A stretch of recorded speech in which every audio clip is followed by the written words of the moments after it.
Microsoft మరొక 40 ఎకరాలు హైదరాబాద్లో పెట్టుబడి పెట్టబోతుంది. అంటే 40 ఎకరాలు కొనుగోలు చేయబోతుందట.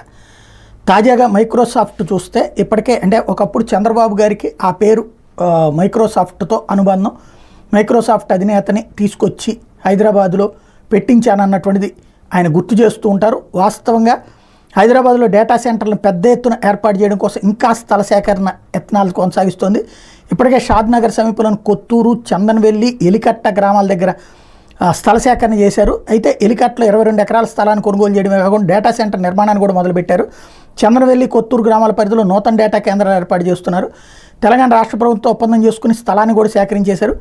ఈ కేంద్రాలు దశల వారీగా పూర్తి చేయాలనే ఆలోచనలో మైక్రోసాఫ్ట్కు ఉంది. దీనికి సంబంధించిన పెట్టుబడుల ప్రణాళికను ఇంతకుముందే ప్రకటించేశారు. ఈ డేటా కేంద్రాల నిర్మాణం వచ్చే 15 ఏళ్లలో 15,000 కోట్ల పెట్టుబడులు పెట్టబోతున్నారు. ఇంతటితో ఆగకుండా భవిష్యత్తు అవసరాల కోసం ఇంకా స్థలాన్ని సేకరించే ప్రయత్నాలు కొనసాగిస్తున్నారు మైక్రోసాఫ్ట్. కొత్తూరు, షాద్నగర్ ప్రాంతంలో మరో 40 ఎకరాల స్థలాన్ని కొనుగోలు చేసేందుకు మైక్రోసాఫ్ట్ ప్రయత్నిస్తోంది. దీని మీద సంప్రదింపులు సాగుతున్నాయి. వచ్చే 2 నెలల వ్యవధిలో ఈ కొనుగోలు ప్రక్రియ కూడా పూర్తి చేసే అవకాశాలు ఉన్నాయి. ఈ టైంలో మనం వినియోగించుకోవాలి. చంద్రబాబు గారు తనకు గేట్స్తో ఉన్నటువంటిదా ఇప్పుడు ఉన్నటువంటి మైక్రోసాఫ్ట్ వాళ్ళతో ఉన్నటువంటి పరిచయాలతో మాట్లాడి అమరావతికి తీసుకురాగలిగితే, ఒక్క మైక్రోసాఫ్ట్ వచ్చిందంటే మిగతా సంస్థలన్నీ పరిగెత్తుకుంటూ వస్తాయి. అది ఆయన తనకున్నటువంటి పలుకుబడినంత ఉపయోగించి చేయాల్సింది.